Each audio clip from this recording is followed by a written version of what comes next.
que llevabas conversando, me dijiste buen amigo y me detuve asombrado a la vera del camino. No sabes lo que ha pasado ayer en Jerusalén, a Jesús de Nazaret, a quien clavaron en cruz. Por eso me vuelvo triste a mi aldea de Emaús. En el camino de Emaús. Por la calzada de Emaús. Jesús mismo se acercó y caminaba con ellos.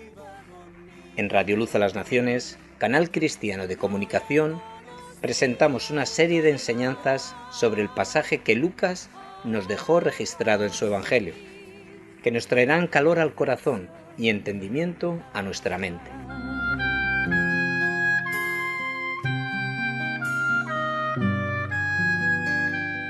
Y se decían el uno al otro: ¿no ardía nuestro corazón en nosotros mientras nos hablaba en el camino y cuando nos abría las Escrituras? Tardíos corazones que ignoráis a los profetas, en la ley ya se anunció que el Mesías padecía. Dios, por medio de su Espíritu Santo, abre su palabra ante nosotros para traernos la revelación de sí mismo. Jesucristo quiere hoy también, como antaño, ponerse a nuestro lado y que caminemos con Él, recorriendo por fe esta maravillosa caminata bíblica.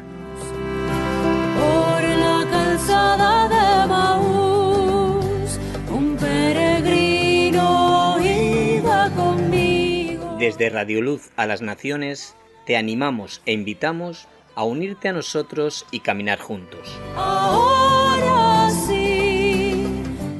Nos vemos en el camino de Emaús. Hizo señas de seguir más allá de nuestra aldea, y la luz del sol poniente pareció que se muriera. Quédate forastero, ponte a la mesa y bendice, y al destello de tu luz, en la bendición del pan, mis ojos conocen. Este estudio que vamos a hacer hoy es el último del libro de Génesis. El libro de Génesis ha sido especialmente rico en figuras, en tipos, en enseñanzas acerca de Cristo, de su persona y de su ministerio. Casi hasta el último capítulo, hoy vamos a tocar algo del capítulo 49, podemos ver todavía enseñanza acerca de Cristo y de su ministerio. Pero primero, para empezar, vamos a ir al libro de Jeremías, del profeta Jeremías, capítulo 23. Capítulo 23, versículo 5. Capítulo 23 de Jeremías, versículos 5 y 6. He aquí que vienen días, dice Jehová, en que levantaré a David renuevo justo y reinará como rey, el cual será dichoso y hará juicio y justicia en la tierra. En sus días será salvo Judá, e Israel habitará confiado, y este será su nombre, con el cual le llamarán Jehová, justicia nuestra. Jehová, justicia nuestra. El nombre en hebreo para esto es Adonai Sidkenu. Jehová, justicia nuestra. Adonai Sidkenu.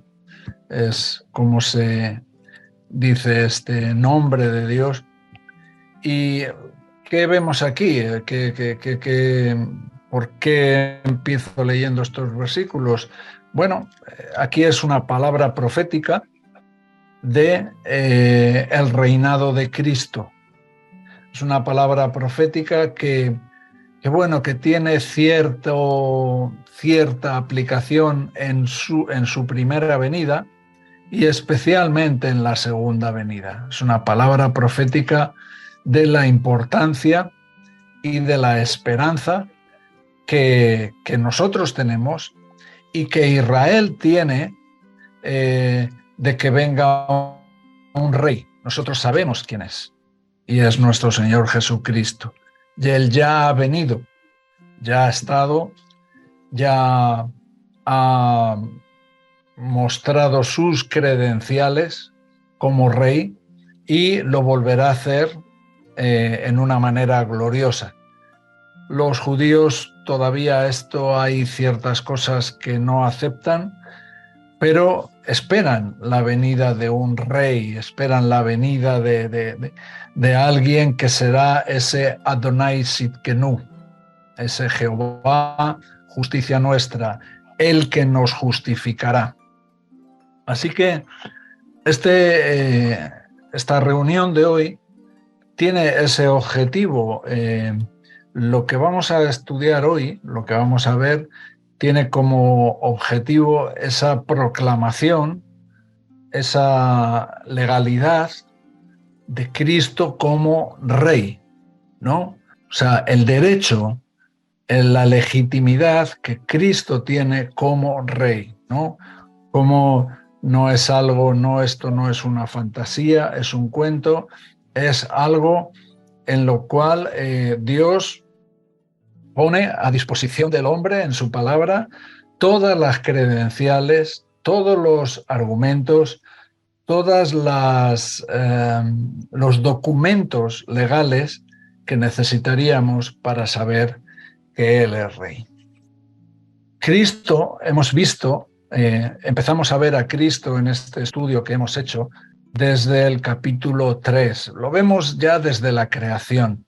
Pero especialmente hay una mención, capítulo 3, versículo 15 del Génesis, cuando habla de la simiente, cuando habla de una lucha que habrá entre la simiente de Satanás y la simiente de la mujer. Ya Dios está expresándose así, en esta manera. Habla de una simiente, de una semilla, de un fruto, de una persona que vendrá en el futuro como simiente y que tiene un ministerio y que además vencerá, viene como vencedor, derrotará el imperio de Satanás, ¿no? Y años más tarde, tiempo más tarde, esta revelación que ya tenemos en el capítulo 3 de Génesis, Dios se la revela a Abraham, al primero de los patriarcas. A Abraham, Dios le da una revelación a Abraham sobre qué es esta simiente. Y hace un pacto con Abraham. Este pacto con Abraham que es tan importante. El otro día hablamos aquí del pacto, de los pactos, y hablamos del pacto con Abraham. Dios hace un pacto con Abraham, y es un pacto donde solo Dios cumple condiciones. Hay pactos condicionales donde si hago un pacto con alguien, yo tengo que cumplir condiciones y la otra persona también. Cuando yo alquilo una casa para vivir o un local para hacer un negocio, yo estoy obligado a cumplir ciertas normas o ciertas exigencias que el dueño del local me pone, y él está obligado a cumplir también otras ordenanzas. Los dos tenemos una parte que cumplir. Esto es un pacto condicional. Pero lo extraño del pacto de Abraham, que Dios hace con Abraham, es que no es un pacto condicional. Es un pacto incondicional. Quiere decir que solo una de las partes cumple condiciones, y en este caso es Dios. ¿Cómo firmaban los pactos? ¿Cómo se consolidaba un pacto?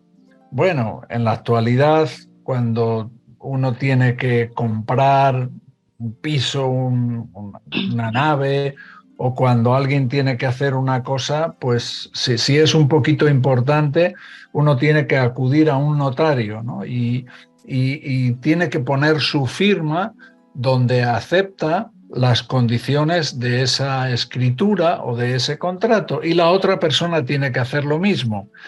Y el notario lo que hace es dar fe. Esa es la expresión que usa. Él da fe, él confirma que las dos personas que están ahí son las dos personas que van a poner su firma y que los dos están de acuerdo en los argumentos que tiene ese pacto. Esa es lo que se hace en un notario. Cada uno lee a lo que está obligado y firma diciendo acepto. Yo por un lado, la otra persona por otro. Y el notario da fe y dice, bueno, lo han leído, lo han entendido y lo han firmado. Y son las personas que ponen el contrato, da fe de ello. Pero en la antigüedad, en los tiempos de Abraham, de los patriarcas, no se hacía así. No había estos notarios. Entonces se sacrificaba un animal y se ponían las dos mitades, se le abría por la mitad y se ponían las dos mitades, y los dos firmantes del pacto, los dos partes que establecían ese pacto, tenían que pasar por el medio de estas dos mitades. Pero en el caso de Abraham, el único que pasa por el medio de este animal abierto por el medio es Dios mismo. Abraham no. Así que ahí vemos muy claro que el pacto es un pacto donde Dios no le pone condiciones a Abraham, pero Dios sí que se compromete a hacer cosas. ¿Qué cosas? Pues bueno, se compromete a darle una tierra, una cosa muy importante. El otro día hablamos en la reunión de aquí del domingo sobre la tierra y la importancia de la tierra, el significado de la tierra en Israel. La otra cosa que Dios se compromete es a hacer de Abraham una gran nación, y le habla de una simiente. Y la tercera cosa que nos afecta a todos nosotros, en la cual estamos nosotros, es que Dios se compromete con Abraham en ti serán benditas todas las naciones. ¿Qué significa esto? Le está hablando nada más y nada menos que de la redención, de nuestro perdón, de que en este pacto que hace Dios con Abraham y todo lo que se va a desarrollar a través de él, Dios va a tener presente nuestra redención, nuestro perdón. Así que es un tema muy importante, el tema del pacto que Dios hace con Abraham. Vale. Dios confirma con el hijo, con Isaac, este asunto del pacto que hace con Abraham, sigue con Isaac, porque es un pacto perpetuo, es otra de las características del pacto, es un pacto que no dura 5 años o 10 años, es un pacto perpetuo. Dios se compromete a cumplirlo siempre. Por eso hoy nosotros tenemos esa bendición de poder ir a Cristo y pedir que nos perdone, porque en ti serán benditas todas las naciones. En este plan de redención todavía es un pacto que está presente a día de hoy. Entonces, sigue este asunto con el hijo Isaac y sigue con el hijo de Isaac, con Jacob. Jacob, que bueno, es también un personaje pintoresco, ¿no? La situación de Jacob y de Esaú. Pero bueno, entonces llegamos a Jacob. Jacob, vamos a ir al capítulo 49 del libro de Génesis. Jacob tiene 12 hijos y una hija. Rubén, Simeón, Leví, Judá, Isaacar y Zabulón. Estos 6 son hijos de Lea, la mujer, la hermana mayor, la primera mujer que Labán, su tío, le da, un poquito engañosa. Así que estos 6, Rubén, Simeón, Leví, Judá, Isaacar y Zabulón, son hijos de Lea. Luego está Bilal. Bilal es una sierva de Raquel y concubina de Jacob. Con Bilal tiene 2 hijos, Dan y Neftalí. Luego está Zilpa. Zilpa es la sierva de Lea y también concubina de Jacob. Con Zilpa tiene 2 hijos que son Gad y Aser.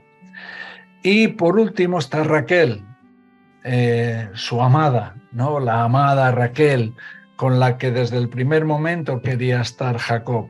Y con Raquel tiene 2 hijos, José y Benjamín. Entonces, aquí tenemos este listado. ¿Quién es el mayor de los hijos? El mayor de los hijos es Rubén. Y Rubén, por ser el mayor, él tiene el derecho de la primogenitura. Él es el primogénito. Entonces, ¿para qué le sirve esto? Bueno, le sirve porque el primogénito tiene derecho a una doble bendición. Rubén tendría derecho al doble que el resto de sus hermanos en todo. Esa era la bendición paterna, ¿no? Pero, ¿qué pasa? Hay un momento que nos habla en el capítulo 35 de Génesis, no lo vamos a buscar, capítulo 35, versículo 22, en el que Rubén comete un pecado muy grave, un pecado de incesto. ¿Qué es lo que hace? Pues con Bilha, la sierva de Raquel y concubina de su padre, él tiene relaciones con ella. Y bueno, podrías decir, hombre, pues si fuera con su esposa, pero es la concubina. Bueno, con la concubina también esto se ve como un pecado de incesto. Entonces, vemos que por este pecado de incesto, Rubén pierde la primogenitura. Si estamos en el capítulo 49 del Génesis, vamos al capítulo 49, versículos 2, o desde el 1. Llamó Jacob a sus hijos y dijo, juntaos y os declararé lo que os ha de acontecer en los días venideros. Juntaos y oíd, hijos de Jacob, y escuchad a vuestro padre Israel, o a vuestro padre Jacob. Antes se llamaba Jacob. Rubén, tú eres mi primogénito, mi fortaleza y el principio de mi vigor, principal en dignidad, principal en poder, impetuoso como las aguas. Y mira, no serás el principal.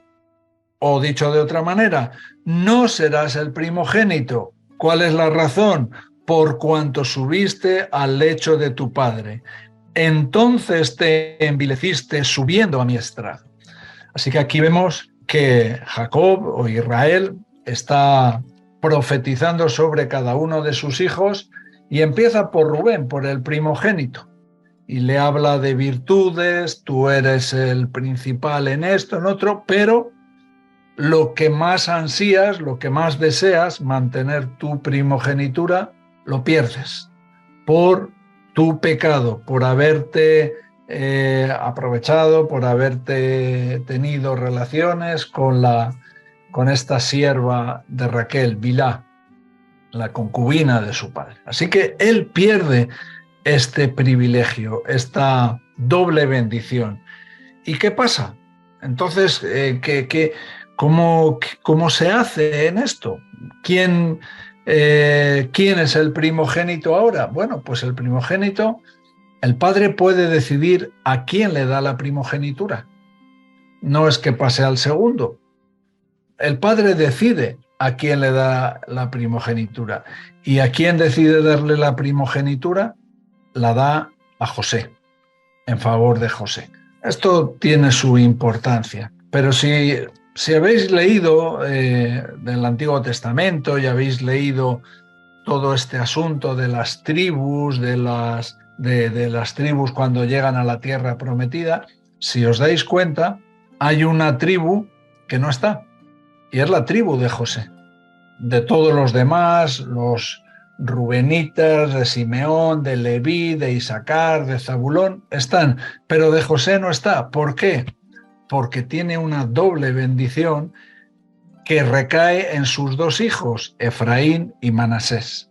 Así que veremos a Efraín y Manasés, que no les veremos en la lista de los hijos de Judá, porque son hijos de José, son nietos de Jacob. Son nietos de Jacob. Entonces no están en la lista de los hijos de Jacob porque son hijos de José. Así que esta doble bendición recae sobre José. Todos hemos visto ya la historia de José y hemos visto lo que aprendemos de la historia de José, todo lo que aprendemos de Cristo a través de la vida de José. Pero curiosamente, hay un privilegio que no cae en la vida de José, el privilegio de ser el antepasado, el derecho de ser el antepasado de Cristo, el derecho de ser el jefe de los 12 hermanos. Es curioso porque si debería de ser el primogénito, debería de ser el jefe, pero eso no se lo da Jacob a José, no le pone como principal entre sus hermanos. Sí le da la primogenitura, pero ¿a quién le da el principal? Al cuarto hijo que Jacob tiene, al cuarto hijo que no es otro que Judá. Primero era Rubén, el segundo hijo Simeón, el tercero Leví y el cuarto Judá.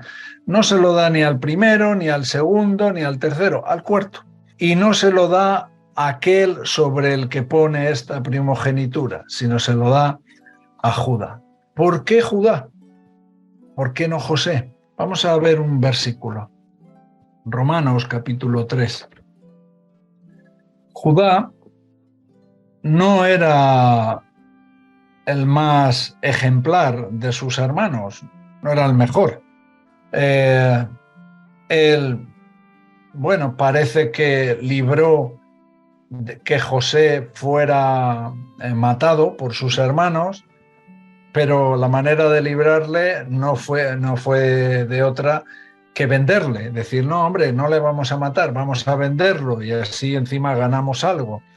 O sea, que sus bondades tampoco eran bondades en su mejor expresión, porque, como digo, para librar la vida de José no lo hace de otra manera que vendiéndole. O sea que,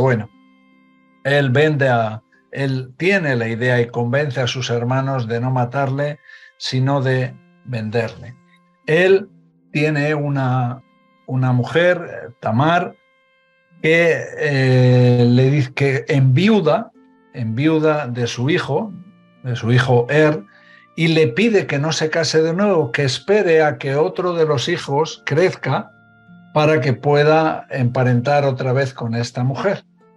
Pero él no lo hace, esta mujer idea un plan y se presenta en el camino como una prostituta, le seduce y él cae y se acuesta con ella. Entonces, cuando se entera de que Tamar está embarazada, quiere castigarla, quiere matarla por este pecado, por esta prostitución, hasta que supo que estaba embarazada de su propia simiente. Y aquí nacen dos gemelos y aquí también hay una historia de por qué lado se va a ir un poco la simiente o el futuro, ¿no? ¿De dónde va a venir el rey David? ¿De dónde va a venir el principal simiente de la descendencia de Judá, que es nuestro Señor Jesucristo? Y es por la línea de Fares. Pero tiene una bondad, tiene algo bueno que hace este Judá, y nos lo dice en el capítulo 44, y es que José pide, cuando está ya como gobernador de Egipto, pide que para darles comida, que ellos tenían que les pregunta y le dicen que su padre está allí con el hijo pequeño, y entonces José les dice, vale, pues traerme al hijo pequeño y yo os daré la comida. Entonces, bueno, Judá aquí es el que se presenta voluntario y dice, mira, si ya mi padre ha perdido a uno de sus hijos, sin saber él que era José con el que estaba hablando, mi padre ha perdido a uno de sus hijos, si hacemos que tenga que venir Benjamín, mi padre no. De hecho, ellos vuelven y se lo cuentan a su padre y su padre pide por favor que no. Total, que al final de la historia es Judá el que hace una cosa que tiene una especial sentido también en el plan de redención, en el ministerio de Cristo, y es que él se presenta como sustituto. Él se ofrece como sustituto de José, de Benjamín, perdón. Así que él es la sustitución, parte de la obra de redención. Bueno, podemos verla así, como que Cristo ha sido nuestro sustituto. Lo que merecíamos nosotros, el castigo que merecíamos nosotros, lo que debería de venir como consecuencia de nuestros pecados a nosotros, Cristo ha tomado nuestro lugar, y se ha ofrecido como sustituto. Así que, bueno, esa es la bondad que tiene. Y vamos a este versículo que decía antes, Romanos capítulo 3, versículos 1 y 2. ¿Qué ventaja tiene pues el judío? ¿O qué aprovecha la circuncisión? Mucho. En todas maneras, primero, ciertamente, que les ha sido confiada la palabra de Dios. Así que aquí vemos uno de los bendiciones. ¿Por qué Dios quiere escoger a Judá? Bueno, Judá, el nombre de Judá significa alabanza, y es Dios ve o establece, ¿no?, que el nombre de Dios, que Dios mismo sea alabado por causa de Judá, a pesar de su pasado. A pesar de su pasado, empieza a ver algo en Judá y ve algo en el futuro proféticamente, como que en Judá y en su simiente, aparte de todo lo que Cristo hace y de todos los beneficios de lo que Cristo hace en la cruz, Judá es al que le ha sido confiada la palabra de Dios, a los judíos, por lo cual todos somos bendecidos, todos salimos beneficiados.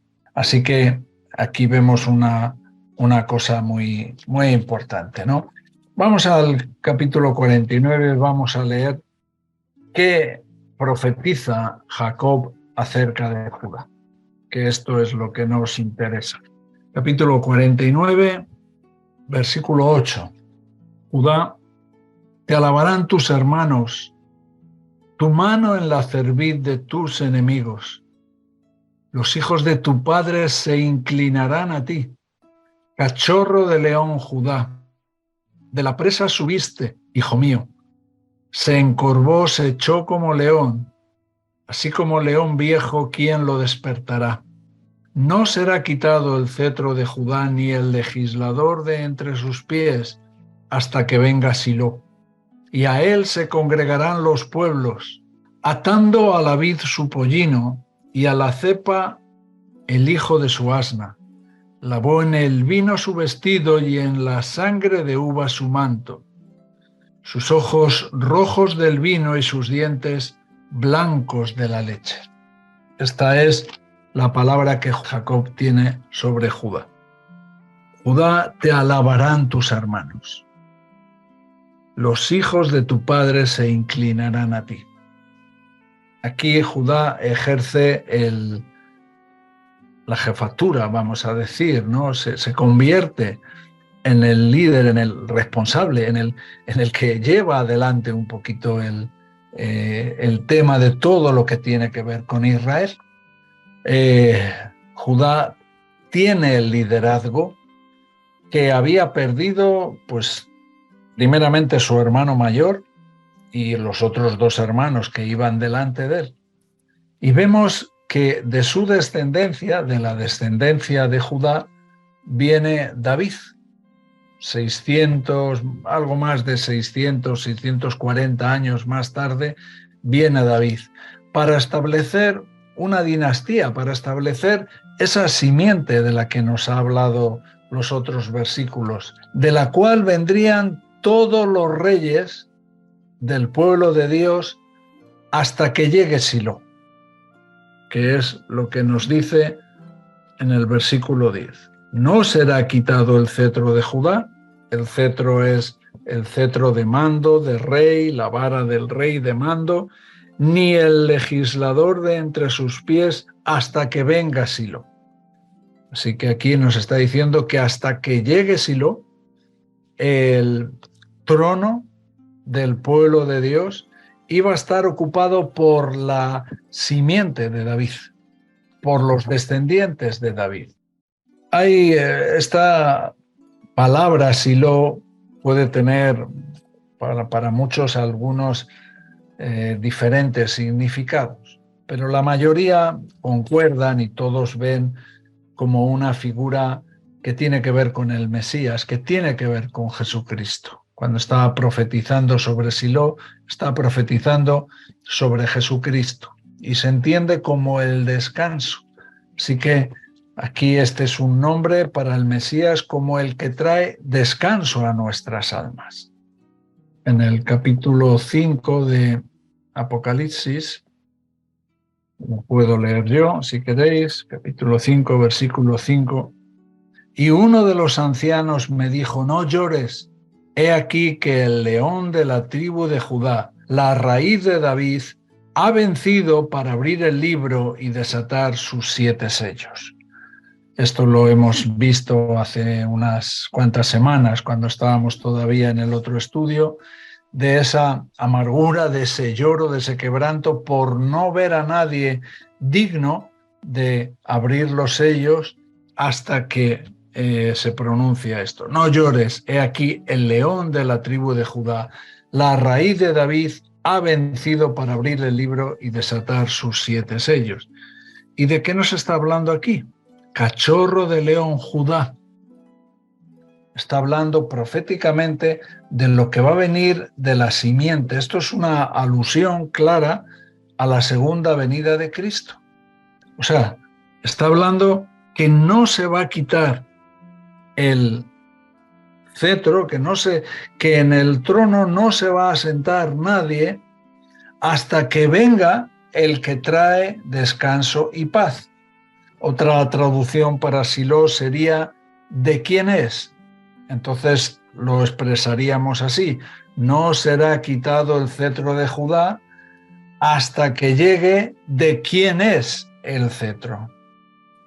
Ezequiel, el libro de Ezequiel, capítulo 21, versículo 27, arruina lo reduciré, y esto no será más hasta que venga aquel cuyo es el derecho, y yo se lo entregaré. Aquel cuyo es el derecho.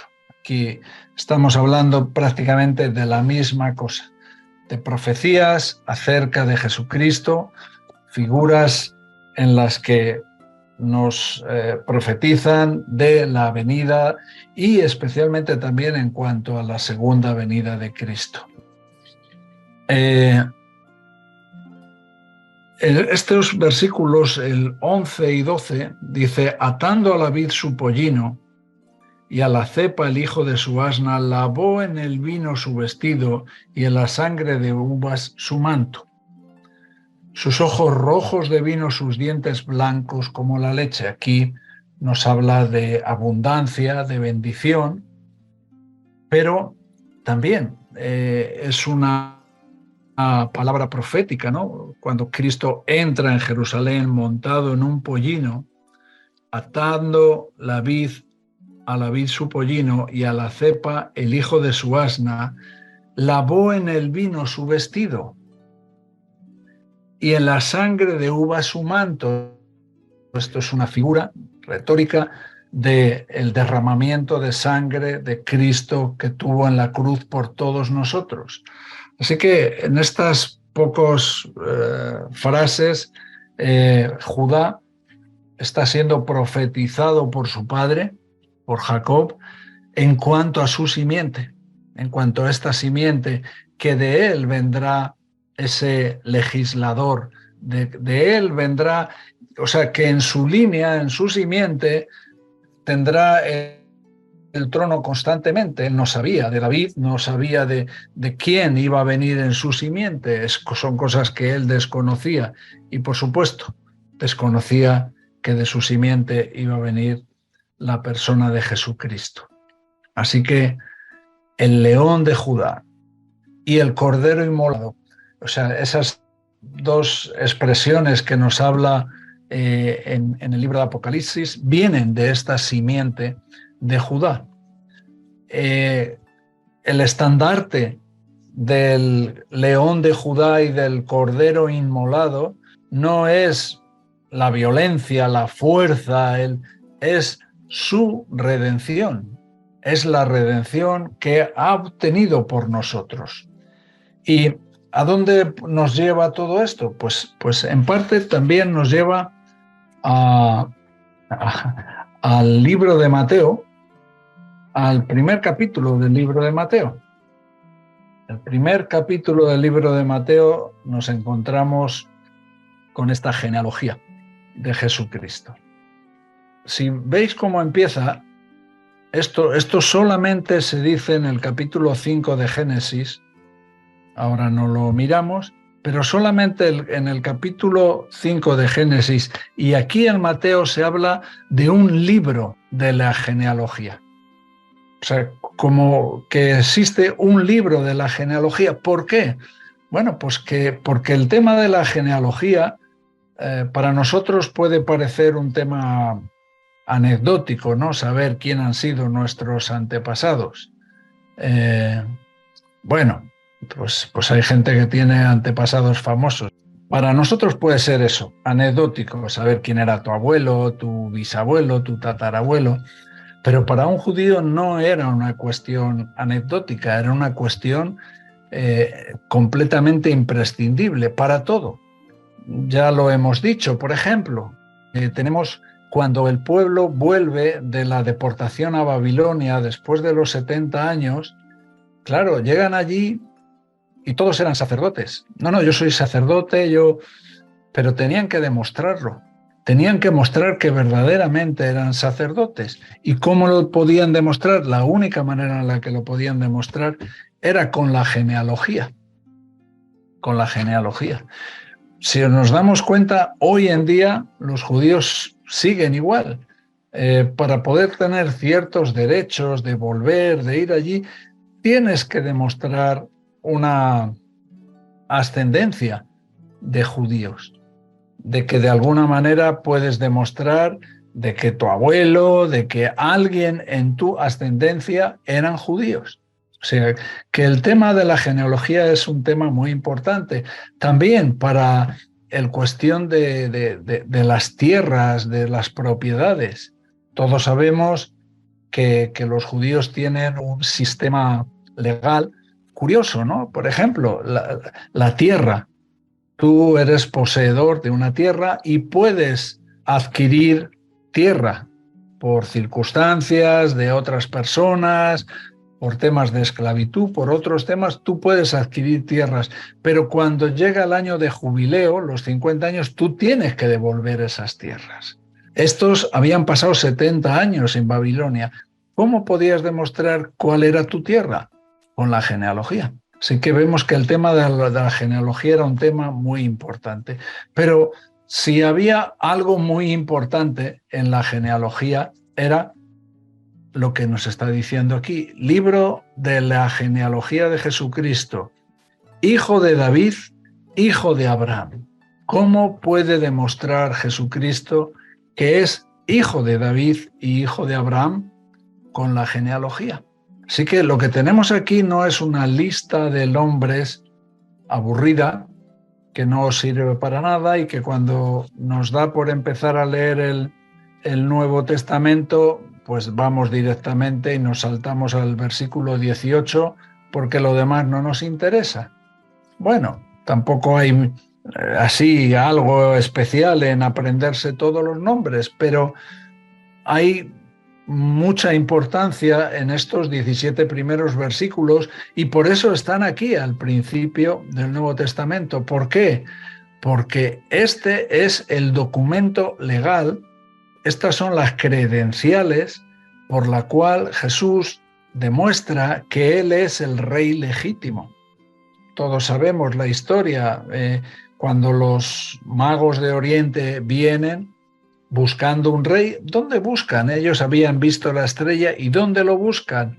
Bueno, pues piensan que si ha nacido un rey, tiene que estar en la capital, que es Jerusalén, y debería de estar en el palacio, ¿no? Y entonces allí es donde van. Y allí se encuentran con Herodes. ¿Herodes qué hace? Herodes llama a los escribas e indagan en las escrituras. Herodes tiene acceso a las escrituras y busca. Podía haber visto la verdad y haberse arrepentido y haber cambiado, pero no es lo que hace, sino que eso le motiva mucho más a ir a querer buscar a Jesús para matarle. Y aquí tenemos un problema, y es que es un pueblo con dos reyes, Herodes y Jesús. Así que forzosamente uno tiene que ser legítimo y otro tiene que ser ilegítimo. Esto no es como en España, que hay un rey emérito y el otro es el oficial. No, uno es el padre, pero solamente es uno es el que es el rey. Y aquí no tienen nada que ver. Entonces, ¿qué pasa? Hay uno que es ilegal, y este es Herodes. Herodes, su padre era idumeo, edomita, descendiente de Esaú, y su madre era ismaelita, descendiente de Ismael. Ningún derecho, o sea, el único derecho que tenía Herodes eran los favores, sus conexiones con los mandamases de Roma, con el emperador de Roma, y él es el que le permitía estar ahí. Pero ¿quién tenía las credenciales? ¿Quién tenía los documentos legales que podía demostrar que era el rey legítimo sobre Israel? Este es Cristo. Y con esta genealogía principalmente podía demostrar. Así que aquí es lo que está haciendo Mateo. Mateo es un evangelio especialmente dirigido a judíos. Así que lo que trata Mateo es que los judíos entiendan con su manera de pensar que que está dándoles argumentos legales, documentos legales para que entiendan, que de quien está hablando es realmente de la línea de Judá, es un descendiente de Judá, es un descendiente del rey David. Así que si es descendiente de David y descendiente de Judá, tiene los derechos, porque ya hemos visto que la profecía de Judá es la que da el derecho a quién se tiene que sentar en el trono. Y la otra cosa que vemos, que es hijo de Abraham, tiene todos los derechos porque es judío, porque pertenece al pueblo de Israel. Así que, a diferencia de Herodes, en el mundo hoy en día hay muchos dioses, pero son dioses ilegítimos, son dioses que no tienen las credenciales, que no tienen la documentación legal para demostrar sus derechos. Si alguien tiene el derecho de reinar sobre nuestras vidas, sobre nuestros corazones, bueno, es porque tiene la autoridad de la palabra, porque Él es el Hijo de Dios, evidentemente. Pero si algunos de los judíos podían tener dudas de aceptar que Él es el Hijo de Dios, que Él es Dios encarnado, bueno, Mateo es lo que procura. Así que vemos esta importancia que tiene estos versículos de la profecía de Jacob sobre Judá a lo largo de la historia y la importancia que tienen sobre nuestra propia vida.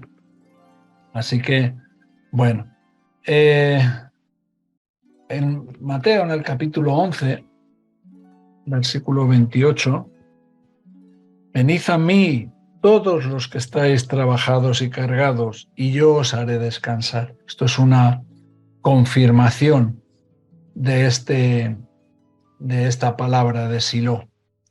Él ha venido a llamarnos para descansar en Él, para ser confortados en Él, para ser perdonados por Él. Hemos hablado de todas esas figuras, una de su liderazgo sobre sus hermanos, de su liderazgo, de su victoria sobre sus enemigos, del precio que pagó con ese derramamiento de sangre, que también nos lo habla en el capítulo 63 de Isaías, y ya estamos acabando. Capítulo 63, versículo 2. Es una pregunta. ¿Por qué es rojo tu vestido y tus ropas como del que ha pisado en lagar? ¿No? Aquí vemos otra vez esa figura, ¿no?, de alguien que ha estado pisando uvas en un lagar. Lo normal es que salga con todas sus vestiduras y con todo su cuerpo rojo del vino. Pues esta es la figura que pone para hablar de cómo se ha comprado nuestra redención, de esa simiente, qué es lo que va a hacer, ¿no? Y es derramar su sangre por cada uno de nosotros.